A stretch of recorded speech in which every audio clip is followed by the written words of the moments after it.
जीव है और सूक्ष्म जीव है और फंगस है। क्योंकि सूक्ष्म जीव कितने तरीके के होते हैं, फंगस हो गया, बैक्टीरिया यानी कि जीवाणु हो गया, वायरस हो गया और हमारे नेमाटोड हो गए। ज़मीन में यही सब होते हैं और इनकी बहुत सारी स्पीसीज, बहुत सारी प्रजातियां हैं, मतलब अरबों की तादाद में, ये भी नहीं हजारों में, अरबों में। अब उस रेता में मैंने कहा ये ट्राइकोडर्मा डाल दो, आपका जो है मिट्टी सजीव हो गई, अब ये श्वसन करने लगी। तो क्या ये सही है या गलत है? ट्राइकोडर्मा उसमें जिंदा रहेगा? हैं? क्या चाहिए फिर उसमें? और क्या मिलाना पड़ेगा हमें ताकि जीव भी इसके अंदर हमने डाल दिया और जीव को जीवित भी रखना है, तो उसमें और क्या डालना पड़ेगा हमें? DAP, nitrogen, urea.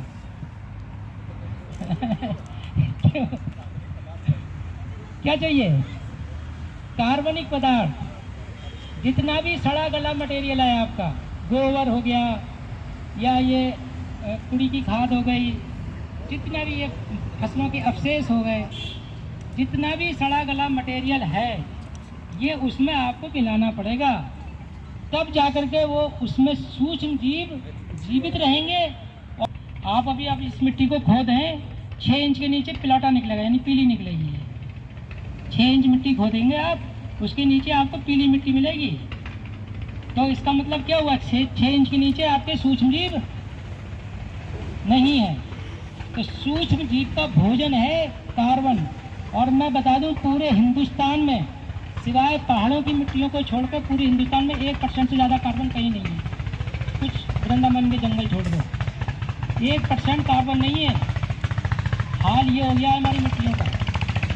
और इसका एग्जाम्पल मैं आपको बता देता हूँ।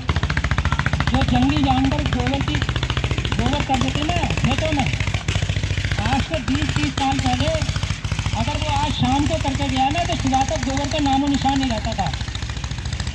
और आज सूख कर कपड़ी बन जाता है, कंडा बन जाता है।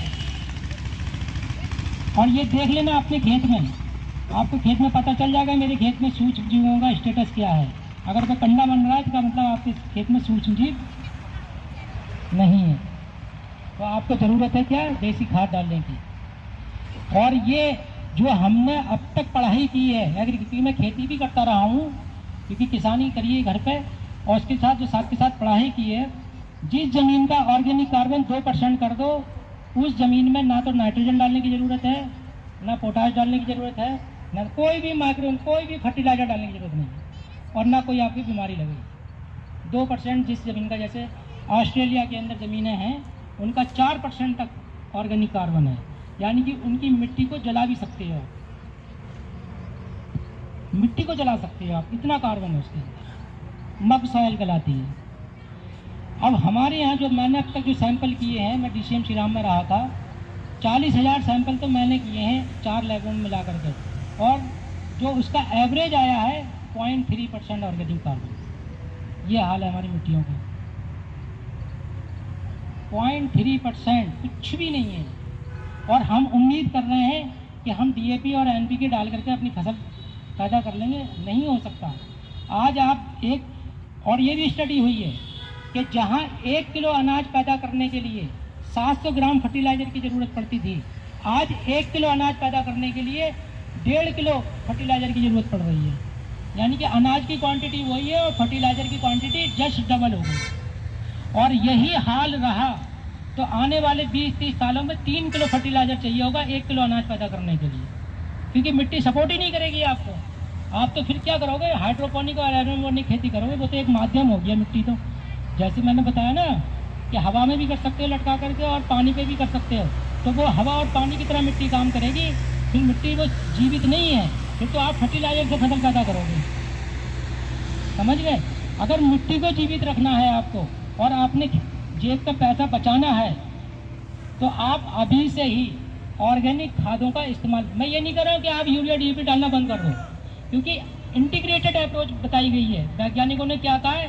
एकीकृत खेती करिए। एकीकृत में क्या होता है कि आप देसी खादों का भी इस्तेमाल करिए और अंग्रेजी खादों का भी इस्तेमाल करिए, और दवाइयों में जैविक दवाइयों का भी इस्तेमाल करिए और रासायनिक दवाइयों का भी इस्तेमाल करिए। लेकिन रासायनिक दवाई डालने का एक समय बताया है, कि जब खेत में 15% से ज़्यादा नुकसान हो जाए किसी बीमारी या कीड़े से, तब रासायनिक दवा का इस्तेमाल करना चाहिए।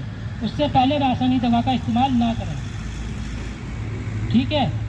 बेवजह देखो, मैं आपको बता देता हूँ, ये ट्राइकोडर्मा, उठाइए बोतल है, बस जो भी ये बायो ही है।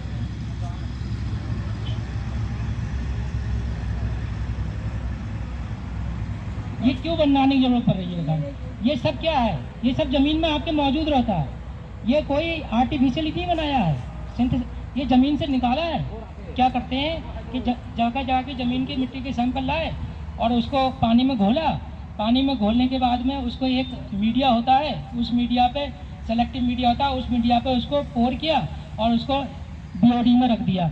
और आप देखेंगे 6 दिन के अंदर उस पूरी प्लेट के ऊपर इतने सारे फंगस ग्रो कर जाएंगे, कुछ पूछो मत। और उसी में से जो हमारा लाभकारी होता है, उसी फंगस को, जैसे इसमें पीएसबी है, फास्फोरस सोल्यूलाइजिंग बैक्टीरिया, उसको पिकअप कर लिया और उसको फिर मल्टीप्लाई करके लैब में और वापस आपको पैक करके ये दे दिया। यानी कि जो ज़मीन से निकाल के उसको लैब में बढ़ाया और बढ़ा करके फिर साके घोल करके आपको दे दिया ताकि मिट्टी में चला जाए।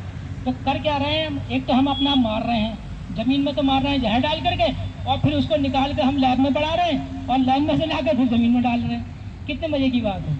अगर हम अपनी ज़मीन में ही इसको मल्टीप्लाई करवा लें तो ज़मीन में कैसे होंगे मल्टीप्लाई? ज़मीन में इसकी तादाद कैसे बढ़ेगी, संख्या इसकी कैसे बढ़ेगी? अगर मुझे इसको लैब में ना ले जा करके मुझे अपनी ज़मीन में ही इसकी संख्या बढ़ानी है तो कैसे बढ़ाऊंगा? कोई बताएगा? ज़मीन में इसकी संख्या कैसे बढ़ाओगे आप?